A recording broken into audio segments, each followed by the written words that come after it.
Hey, how's it going? So here I am in Hradec Kralove, which is, where is that, you say? Well, the old Czechoslovakia, Czech Republic, now Czechia. I'm in this little random town.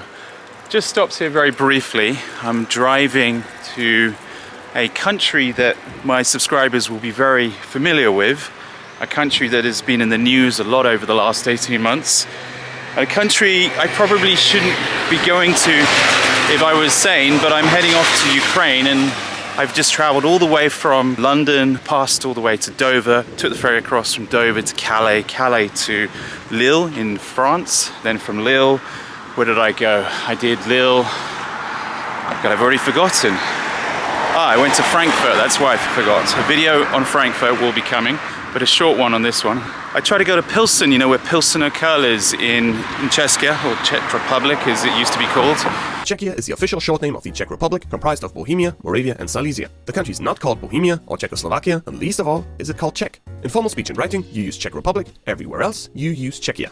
Where you can have a nice frothy pint.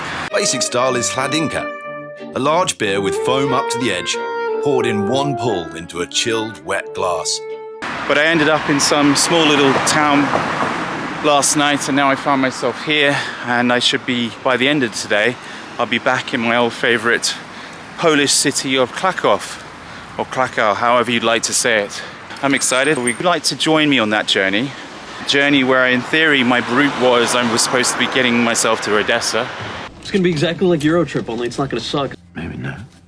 So as I find myself exploring the streets of Hradec Kralove, I find myself pondering the last time I was actually in Ukraine.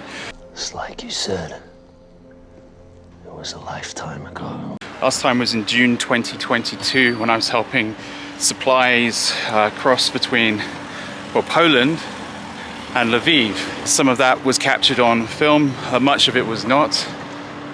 I've never been here.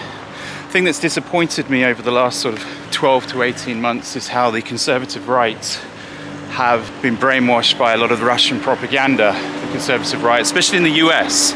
People that I once considered my allies,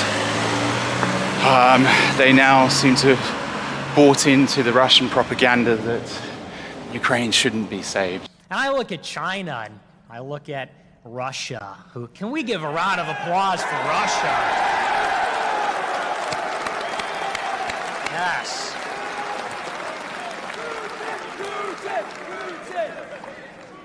Absolutely, absolutely. Ukraine should just be left to be destroyed, raped, pillaged by the hordes of rabid Ruskies intent on thinking they're doing what's best for themselves and their wives that need washing machines. I still don't understand. Don't they have washing machines in Russia? Looting in progress. Russian soldiers steal a washing machine out of a Ukrainian home and load it into their Z-Mobile. Look at this beautiful square. Wow, what a beautiful square. This is one of the nice things I like about traveling through Europe. You stop off in these tiny little towns, and this is a tiny little town by Czech standards. Population of 94,000 people. We've got the big church over here in the distance. Square slightly ruined by the fact that it's turned into a car park, but what a magnificent square. Look at this.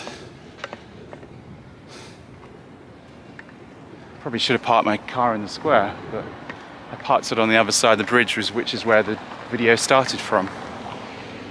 But wow, this is phenomenal. Look at this.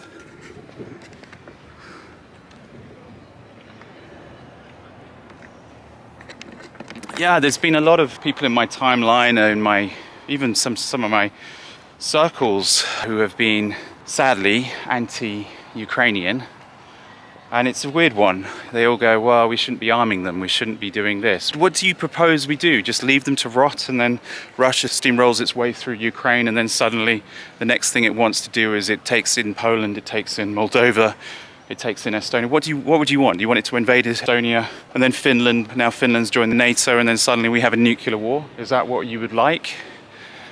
The the last couple of days in Odesa, or the last 3 nights in Odesa, which is supposed to be the end of my route. The place has been bombed because the bridge between Crimea and Ukraine was attacked, and then the Russians thought, well, it would be appropriate to attack civilians and churches. Last night they bombed the Russian church in Odesa. Very, very unfortunate. Oh, look at this.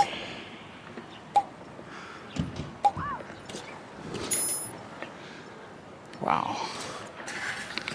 And this is why we travel, isn't it? Just to see things like this. And I'm sorry to the people that live in this city. I'm not really doing your city justice by just doing a video informing you guys that I'm on my way to Ukraine.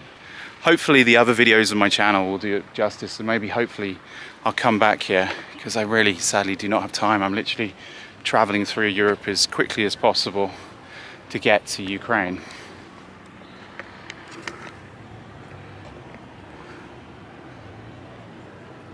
This does look like a city that you could spend a bit of time in, actually. 94,000 people can't be wrong in the fact that they live here. Bit of a hot day. We've got the fake news trying to convince us that we're experiencing the hottest summers ever. Isn't summer always hot? There's always wildfires in certain places in the world, and the more concrete you build, for example, this car park here is obviously going to be far hotter than if you were to go to a street with lots of trees.